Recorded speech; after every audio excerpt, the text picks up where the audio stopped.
శ్రీ గురు రాఘవేంద్ర తీర్థుల వారి మహిమలు అన్నీ ఇన్ని అని చెప్పుటకు వీలు లేదు. ఎన్ని మహిమలను విన్నా తనివి తీరనివి, తరిగిపోనివి. ఒకనాడు శ్రీ యతీంద్ర గురువర్యులు తన శిష్యులతో ఈ విధముగా చెప్పినారు. నేను నా ఈ భౌతిక దేహముతో 100 ఏళ్లు జీవించి మధ్వ సిద్ధాంతమును వ్యాప్తి చేసేదను.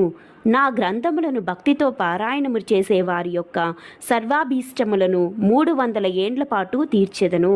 బృందావనములో యోగనిష్టలో ఉండి 700 సంవత్సరముల పాటు భక్తుల కోరికలు తీర్చెదను అని సవివరముగా పండితులందరికీ చెప్పి, మహాతపస్సంపన్నులైన యతీంద్రుడు ఏ కార్యము చేసినా దానికి కారణము ఉండును.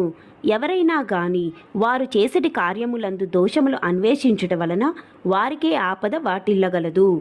కావున కారణజన్ములు మహాత్ముల యొక్క అడుగుజాడలతో ప్రయాణము చేయవలనే గాని ఉచితాఉచితములు